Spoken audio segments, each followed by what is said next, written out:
Our next talk is going to be by Dr. Richard Glassock. Dr. Glassock is a professor emeritus at the David Geffen School of Medicine at UCLA.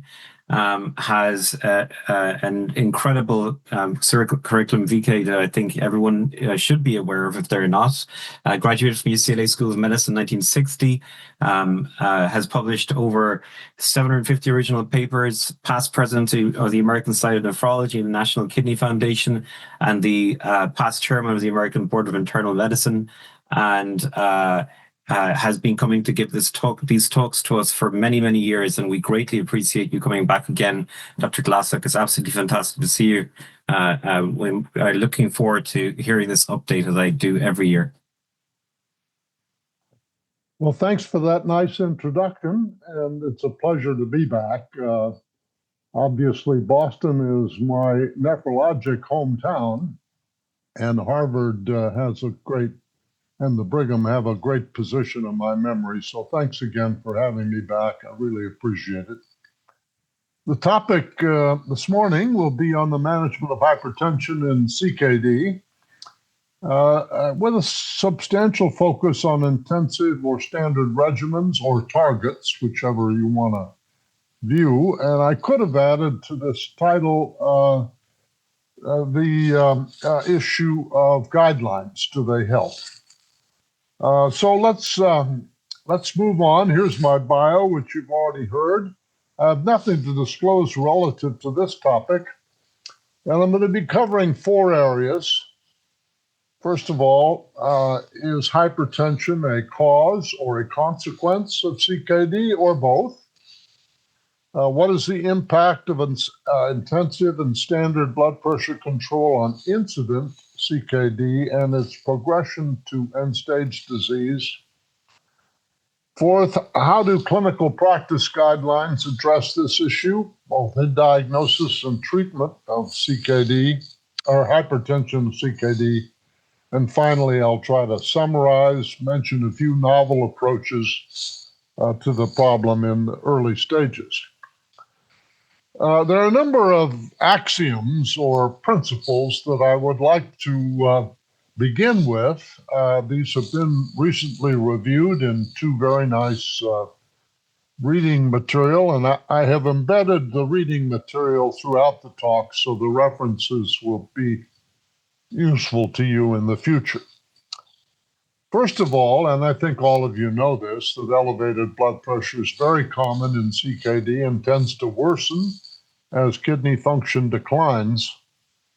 But it's a bidirectional interaction. That is, hypertension is both a cause and a consequence of CKD. We have learned that non-malignant hypertension is a very uncommon cause of incident CKD, but at least in certain circumstances, non-malignant hypertension contributes to accelerating the rate of progression in established CKD. Hypertension is often a manifestation of some underlying disease causing CKD. For example, nephron endowment from birth, ApoL1 nephropathy, and a variety of glomerular diseases, particularly IgA nephropathy. One mistake which is commonly made is the attribution of end-stage kidney disease to hypertensive nephropathy. This is a nosologic and classification error which conflates the association of high blood pressure and CKD in a causative way. I think there's no better way to illustrate this latter point than to show the inverse relationship between incident renal replacement therapy and the population prevalence of hypertension, shown here in 2 slides, one from the World Health Organization on the left and the global burden of disease on the right. Interestingly, the prevalence of hypertension in the population is inversely related to the incidence of RRT. Very paradoxical if you believe that hypertension is a cause. of CKD. Now, we know many factors contribute to the association of elevated blood pressure in patients with CKD. Very nice comprehensive review by Dr. Oz. And there are at least 6, probably more, factors which are involved in this relationship. The primary one is salt retention and volume expansion related to lower nephron mass. But contributing to this elevated blood pressure is enhancement of the sympathetic nervous system activity, incomplete suppression of the renin-angiotensin system, persistence of hyperaldosteronism, might be called relative rather than absolute hyperaldosteronism, dysfunction of endothelial cells, predominantly the relaxing effect of nitric oxide signaling.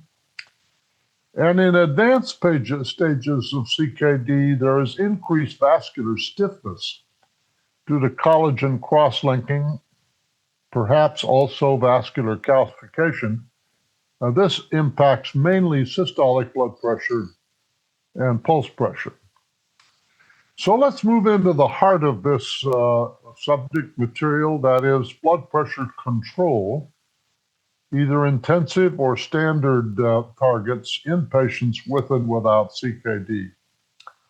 And we have a number of clinical trials comparing intensive versus standard blood pressure control in patients with CKD and without CKD, and in patients with CKD due to diabetes or non-diabetes. I have time in today's talk to develop a more detailed look at 3 of these: the Accord in 2010, Sprint in 2015, and the BP Road in 2025. So let's take a look at these trials. This study, the Sprint study, of course, is the granddaddy of them all, and I think everybody in the audience understands that this was a landmark trial. Almost 10,000 patients randomized to 2 levels of blood pressure control. Almost all the patients were non-diabetic and had been previously treated with hypertensive agents, none of whom were on an SGLT2 or an MRA. Therefore, the application of this data to modern therapy, it is 2026, is limited. About 28% of the patients had well-established CKD. Many of the patients were African Americans. They were older. And a very high percentage, 22%, had pre-existing CKD or CVD. The follow-up of this trial was fairly short, and primarily because it was stopped prematurely for efficacy, because it met the composite cardiovascular endpoint. Now, it's important to point out that Sprint is not a study of nephroprotection. It was powered and designed as a cardiovascular endpoint trial. The trial was very successful in terms of separation of the regimens. Standard mean blood pressure was systolic, 136, and the intensive 122. So a big spread of blood pressure throughout the trial, the active phase of the trial. As you all know, and this was, I think, the major finding of this study, was the primary outcome was met for composite cardiovascular events, and that was met fairly early in the trial. As I said, the trial was stopped prematurely because the difference in the composite rate was substantial, highly statistically significant. And the number needed to treat to prevent a single case of cardiovascular endpoint was 61 in this trial. Now let's focus on the renal outcomes. That is, for patients who had CKD at baseline before they entered the trial and who developed the first occurrence of a reduction in GFR by 50% or more from baseline or needed dialysis or a transplant, 2,600 patients. Here are the renal outcomes in the patients who had CKD at baseline. You will see from the right-hand side of the slide there were no benefits accrued in intensive as compared to standard care relative to the renal endpoint. The hazard ratio was not significant. Very few patients over 3.5 years developed dialysis, so it was underpowered to show an effect on dialysis or transplantation. Now, what about the patients who entered this trial and who did not have CKD at baseline? Well, this is very interesting. The hazard ratio for a 30% decline in GFR to less than 60 was highly significant, favoring the standard of care. That is, intensive care augmented this renal endpoint. There was some slight diminution in new onset albuminuria, but this was not significant, but it may have been underpowered to show such an effect. Now, subsequent to the publication, there was a sub-analysis of the SPRINT studies for patients with CKD at baseline, and in general, it confirmed these findings, that is, no benefit of standard versus intensive versus standard blood pressure control, either for primary CVD endpoint or for kidney outcomes. However, there was some slight statistically significant effect of all-cause mortality, that is, mortality of any cause, including CVD. This may have been an effect of larger event rates. Now, subsequent to the conclusion of the SPRINT trial in 2024, the investigators examined a longer-term follow-up, 8.3 years of the SPRINT trial, using an electronic health record analysis of about 32% of the original cohort examined for a longer period of time.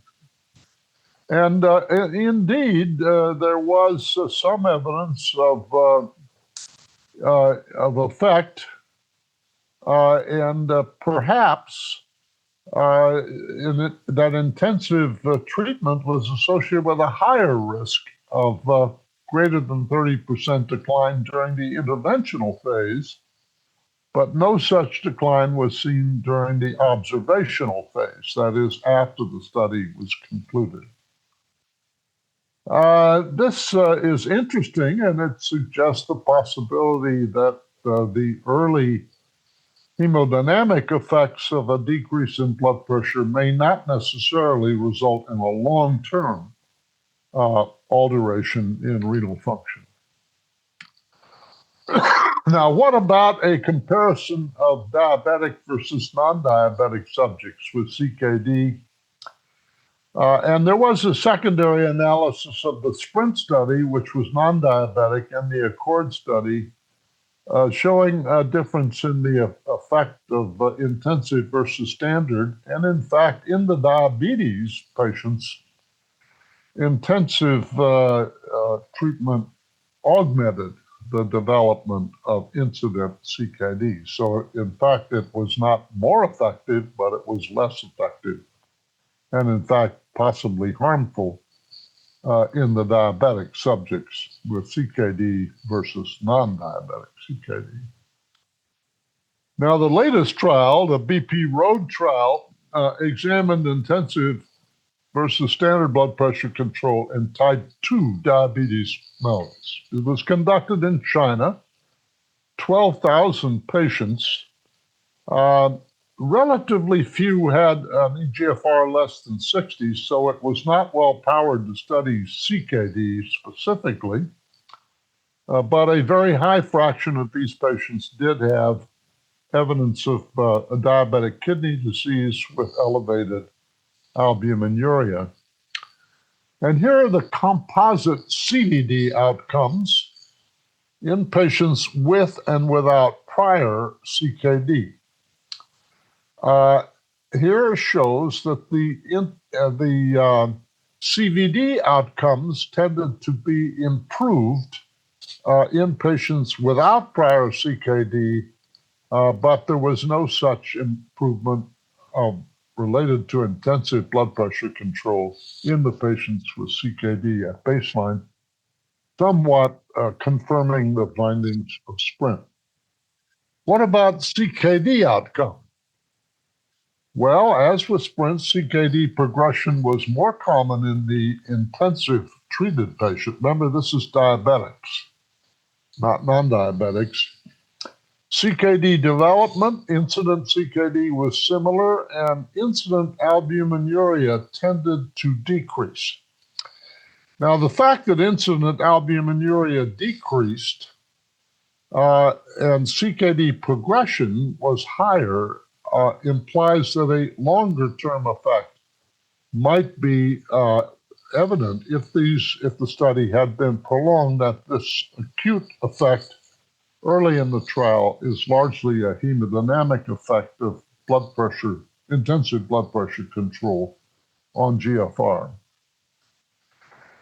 Now, we have to reach back into history to look at the effect of proteinuria per se on the benefits or lack of benefit of intensive versus standard blood pressure control. And many of you may remember the famous MDRD diet study in 1994 showed that in the absence of proteinuria, in this case, significant proteinuria over 3 grams per day, there wasn't much effect of intensive blood pressure control on the rate of progression of GFR as measured by the slope.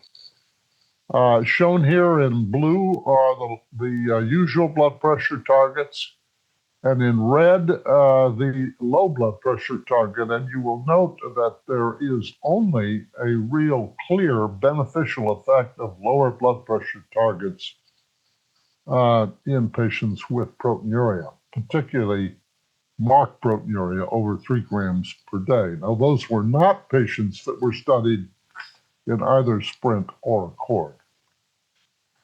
Now, the ASK trial was another classic landmark trial with a long-term follow-up showing, using doubling of creatinine, ESRD, or death, that patients with a high protein to creatinine ratio during the trial and in the later follow-up observational period were the ones who benefited from intensive blood pressure control. Again, pointing out that the magnitude of proteinuria in hypertensive patients is markedly influential on the benefits that can be achieved by intensive blood pressure control. Finally, I want to point your attention to a very nice pooled meta-analysis of all 7 trials of CKD, blood pressure control. That's the 7 trials analysis. Over 5,000 patients, all of whom had CKD at baseline, with and without diabetes, 30% African Americans, and significant baseline reduction in GFR. And they examined the influence of intensive blood pressure control compared to usual control and the onset of kidney failure requiring replacement therapy. And what is interesting in this trial is that the benefits of intensive control were only seen in patients with stage 4 and 5 CKD. That's the upper part of this diagram. The dotted lines are usual control. The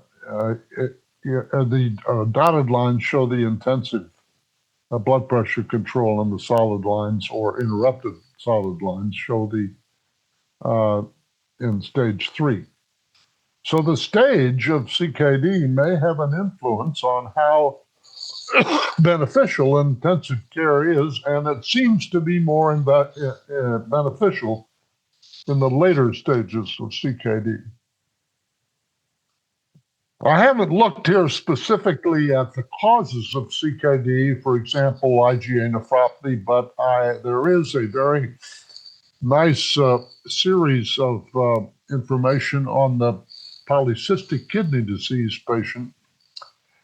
And in this instance, unlike many other forms of chronic kidney disease, when the systolic blood pressure was controlled to values between 95 and 110 millimeters of mercury, the kidney size showed a slower volume growth and the eGFR decline was slowed.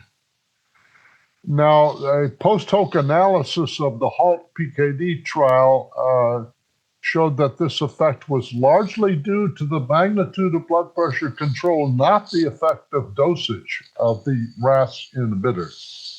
So PKD may be an exception to the general rule in that very tight blood pressure control may in fact have a beneficial effect on progression. Whoops. Just a second, I gotta get, okay. All right. I think I can get it back now. Okay. What about the nature of the antihypertensive therapy? Well, diuretics seem to be very important in the management of blood pressure in advanced CKD. And the diuretic of choice seems to be chlorthalidone. In fact, the CLIC study by Agarwal showed a substantial benefit of chlorthalidone on systolic blood pressure and urinary albumin excretion in patients with advanced CKD. A bit of a surprise because thiazide diuretics are thought to be ineffective with advancing CKD.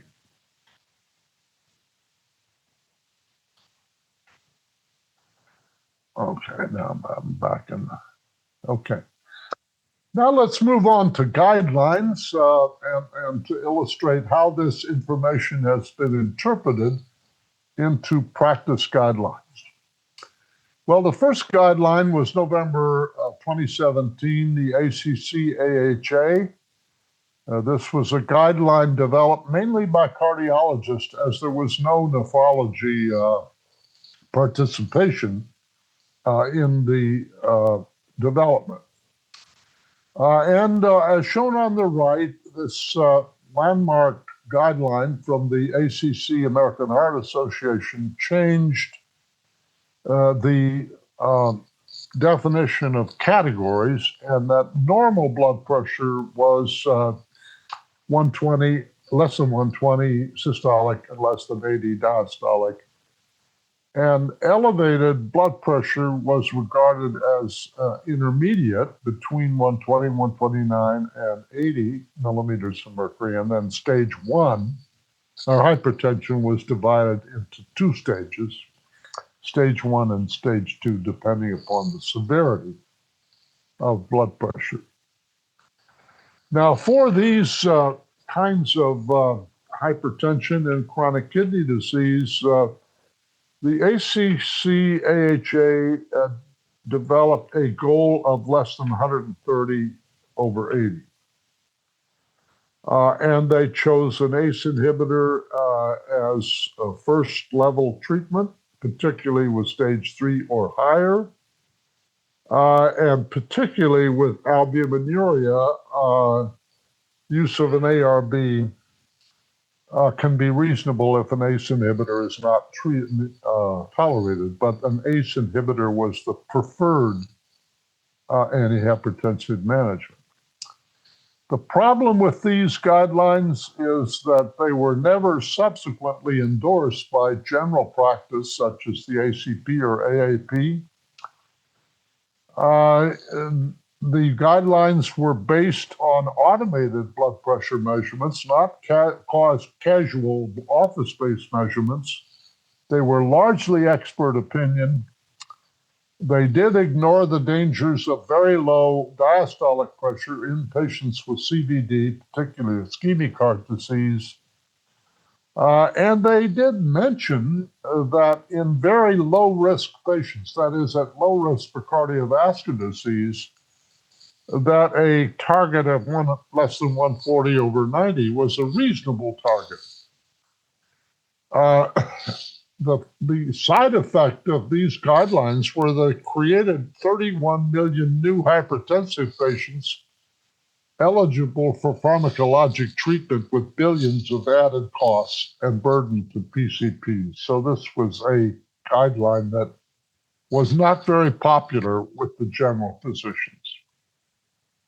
Subsequently, additional guidelines, which were risk stratified, were developed in the European arena using 3 stages of hypertension and adding other risk factors such as CKD and diabetes. And they developed heat maps based on the values of risk according to blood pressure grades.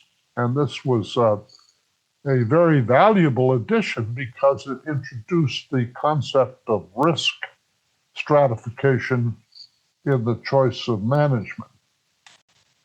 In this same European CPG, a strategy for sequential addition of antihypertensive drugs depending upon the severity of the hypertension and the presence or absence of CKD stage 1 to 3 versus stage 4 and 5.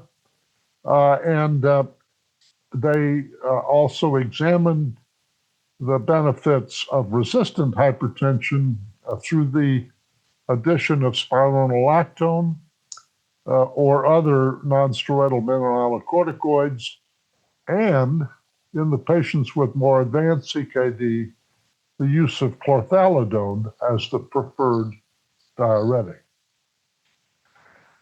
In 2024, the ERA, the European Renal Association, did update the guidelines. And in this case, they discriminated office-based from non-office-based blood pressure measurements, such as ambulatory blood pressure measurements.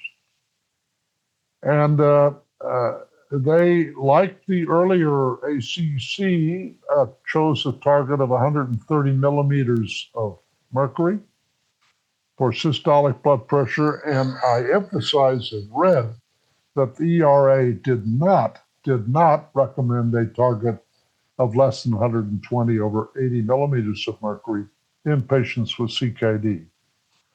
The drug recommendations were similar, and because of the addition of SGLT2 to the armamentarium, they added it in patients for cardiovascular protection and potentially renal protection if the GFR was greater than 20 millimeters of mercury, milliliters per minute at the GFR. Now, KDIGO, at about the same time, came up with recommendations published in KI supplements, stressing the importance of standardized office blood pressure measurement.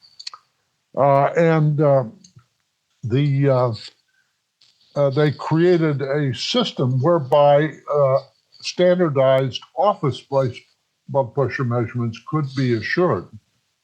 It's technically demanding, particularly in busy office practices with 10 and 15-minute visits, and it can be very difficult to integrate into a busy practice. It did emphasize calibrated oscillometric devices as the preferred method of measuring blood pressure.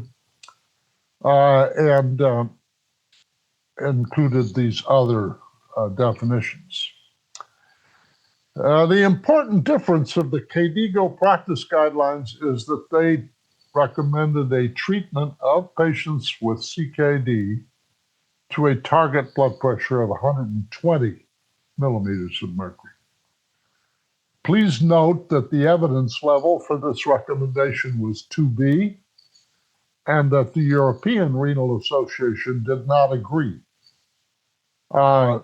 They suggested, the KDIGO suggested that this more strict target is not dependent on the etiology of the CKD. All patients with CKD have the same target, except perhaps patients with autosomal dominant polycystic kidney disease who might derive benefits of systolic blood pressure lowering much below 120 millimeters of mercury. It is fair to say that this recommendation was only applicable when the blood pressure was measured by standardized methods. And they did say in the statement that it is not recommended when blood pressure is measured by non-standardized methodology. They also did suggest that out-of-office blood pressure measurements, either ambulatory or home monitoring, can be best used to complement standardized office blood pressure measurements. However, much more prospective data was needed, and that these kinds of out-of-office blood pressure measurements are critical in the classification of patients with CKD into white coat hypertension, masked hypertension, sustained hypertension, or normal hypertension, each of which requires a different strategy of management. Like others, KDIGO suggested that RAS inhibition was strongly preferred for non-diabetic subjects with CKD and proteinuria A3, and that was high-level evidence. It was also RAS inhibition was strongly preferred for diabetic subjects with CKD, also with proteinuria. But RAS inhibition is only weakly preferred for non-diabetic subjects and low levels of proteinuria because the evidence is not strong for a preferential management of RAS inhibition. Now, there are a lot of uncertainties about these guidelines. They don't all converge on a similar strategy or a similar target. And there are uncertainties concerning the balance of benefits and harms, some of which are outlined in this slide, and subsequent and ongoing studies may help to clarify some of these uncertainties. The most recent development, and I think it's a very positive one, is the combination of cardiovascular, kidney, and metabolic disorders under a single umbrella called the CKM syndrome. And this syndrome is now defined in a very appropriate way as a health disorder due to connections between heart disease, kidney disease, diabetes, and obesity. It has several components, including the presence of CKD according to the KDIGO classification. And these components need to be addressed by sometimes very unique strategies that are individually specific. The CKM is divided into 4 stages, well, actually 5 stages. Stage 0 is none, no CKM. Stage 1 with excess adipose tissue. Stage 2 with metabolic risk factors, CKD or both.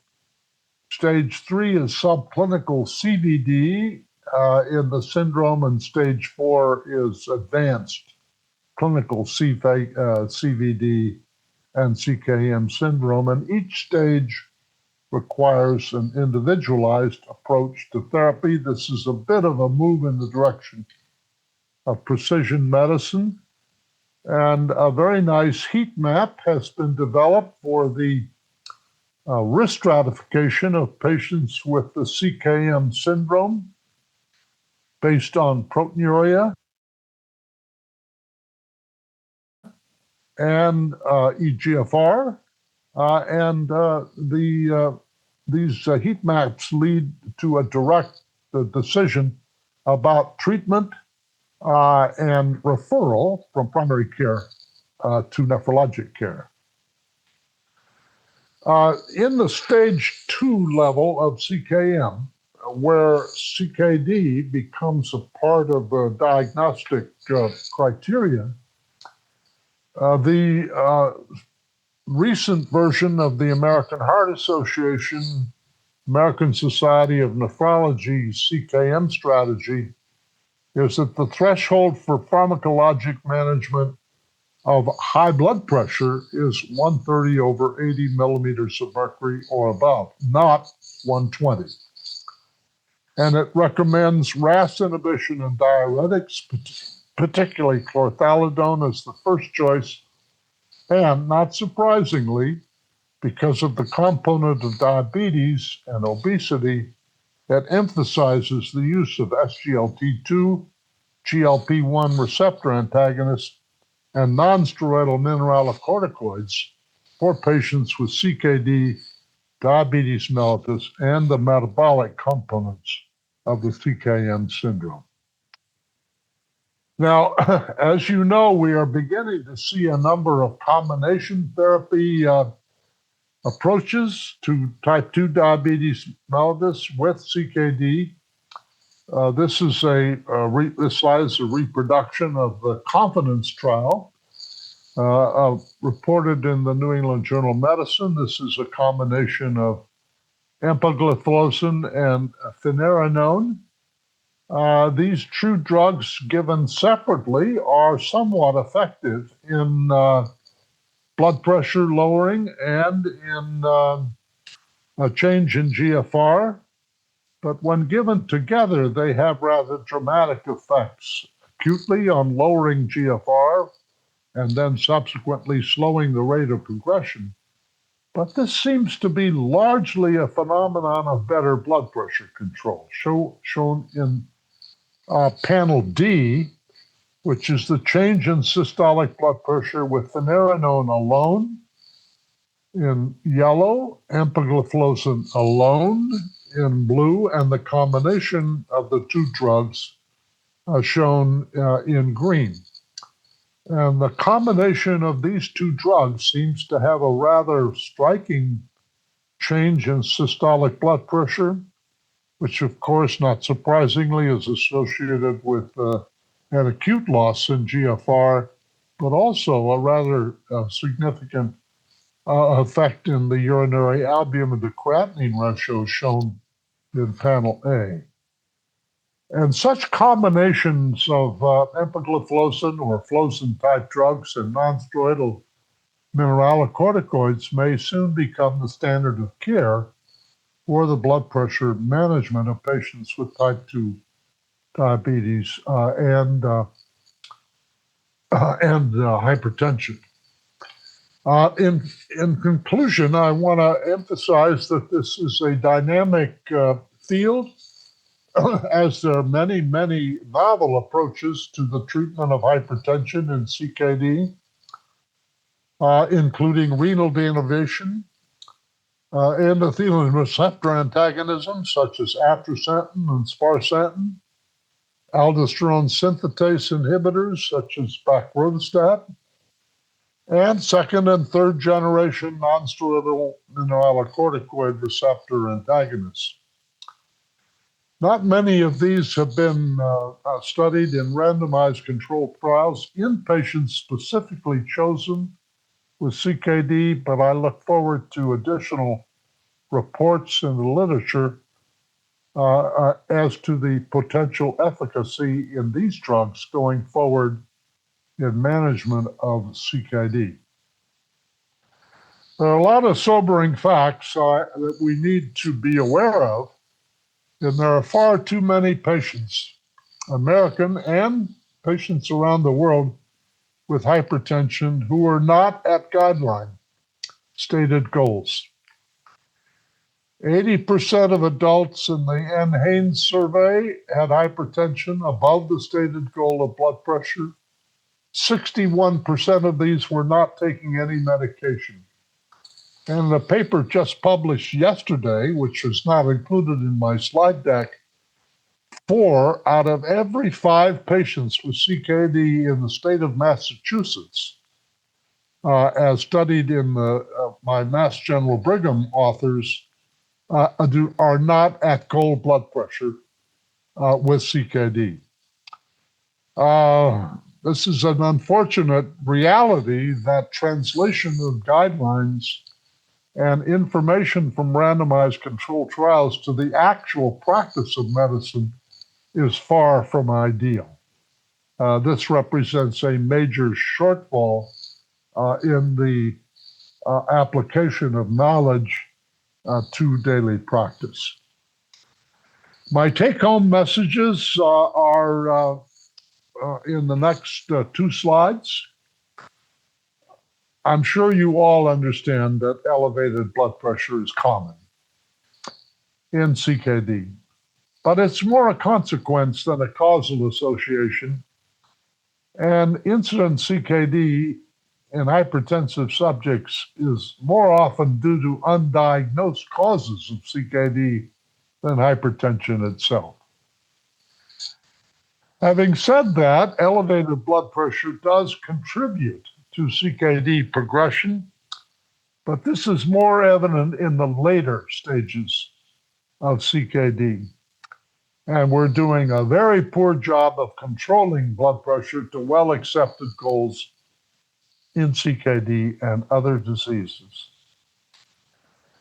Intensive blood pressure control does not likely prevent non-diabetic CKD, and it's only effective in slowing blood pressure in more advanced CKD. Intensive blood pressure control seems to be less effective in preventing CVD events in CKD due to both diabetes and non-diabetic CKD. The target blood pressure in CKD appears to vary among published guidelines, but values around 130 millimeters of mercury systolic or 80 millimeters diastolic or less seems reasonable. And RAS inhibition, sodium restriction, diuretics, and in some cases, dihydropyridine calcium channel blockers are the usual modalities. But newer therapies are emerging that may have significant benefits. Thank you very much for your attention, and I'm very happy to take any questions during the discussion period. Thank you very much. Thank you, Dr. Glassock. Let me just check and see where we're stand for time. Oh, where am I? Where's my thingy? Oh yeah, so we let's see. N20. Okay, perfect. So we got a few minutes. That's perfect. All right. So Dr. Glassock, thank you so much for that talk. That was fantastic. I have a couple of thoughts myself, and then maybe a couple of questions from the panel as well. One thing was just, looking at that sprint study slide where you showed the outcomes based on the achieved blood pressure. It's just so fascinating, the idea that in the standard group, their mean blood pressure systolic was 136. And it just seems wrong now. Even to this short period later, it seems wrong to have a group that have a blood pressure of 136 that are relatively high risk. And so it just shows how the paradigm has changed in the last few years. One question I have, you mentioned how patients with CKD in Massachusetts, you mentioned the data on how so few patients have good blood pressure control. But I have to say, from my perspective, I'm tending to ignore hospital blood pressures these days. Yesterday in clinic, I'd say half my patients had a high blood pressure, and then they'd show me their home blood pressure readings, and their home blood pressure was perfect. And so I'll take that as good. And yet, if you look at the quality control data, they'll tell me that my patients are not well controlled. But the question I have about that is, we talk about standardized blood pressure and the target should be less than 120. Should we treat these home blood pressure measures as standardized blood pressures and go for less than 120 or less than 130? Right. I'm glad you introduced this concept of moving away from the casual measurement of blood pressure in an office setting as a guide to achieving goals and management strategies. Standardized home blood pressure measurement certainly will avoid the unnecessary treatment of patients aggressively with white coat hypertension. And in many healthcare systems, ambulatory blood pressure is an approved modality for patients with resistant hypertension. And I think in patients in whom you have no confidence on the casual readings that you receive in sphygmomanometry measurement of blood pressure, in terms of the level of achievement of targets, is a very appropriate one. And when I say 4 out of 5 patients are not at guideline-based targets, this is mainly based on casual blood pressure recordings in an office setting. And if 100% of patients with CKD were managed with home blood pressure, I feel pretty certain that the percentage of patients who would be at target would be increased because of the adverse effects of office-based measurements on the variability of blood pressure recordings. So I think you've raised an important point, and I think we're moving much more towards ambulatory blood pressure monitoring in selected patients and home blood pressure measurements for all patients with blood pressure elevation. One question here from the group. Pleuronone seems to be well tolerated. So what's the advantage of using finerenone, which is no generic, as opposed to pleuronone in our patients, assuming the potassium is okay?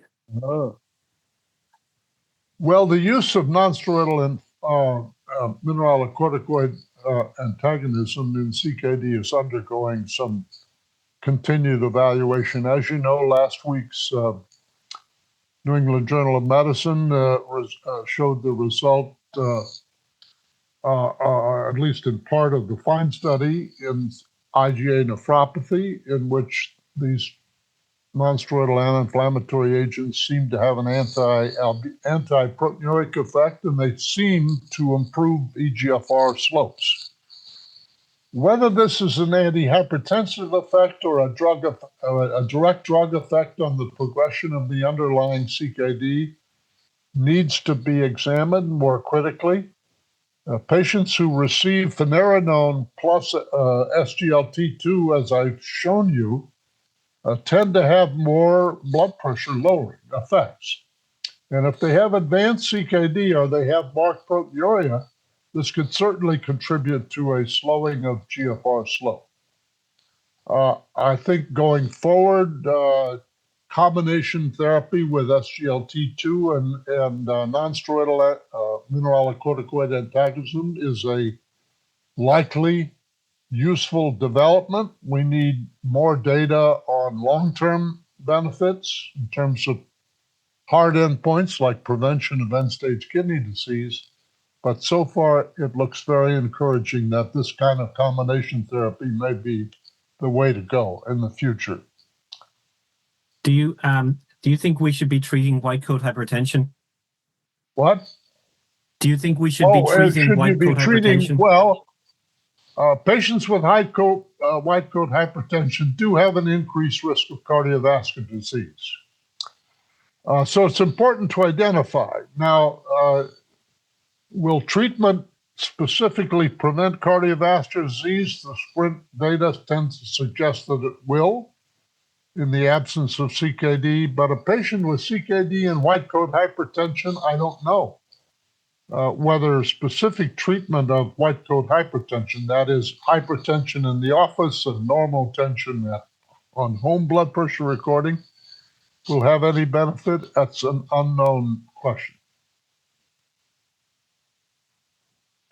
Excellent. Thank you so much, Dr. Glassock. Appreciate you coming, and we'll see you back for the next talk. So Okay, we're going to take a 5-minute break, or sorry, a 10-minute break. We're right on time this morning. We're going to take a 10-minute break and come back at 10:35.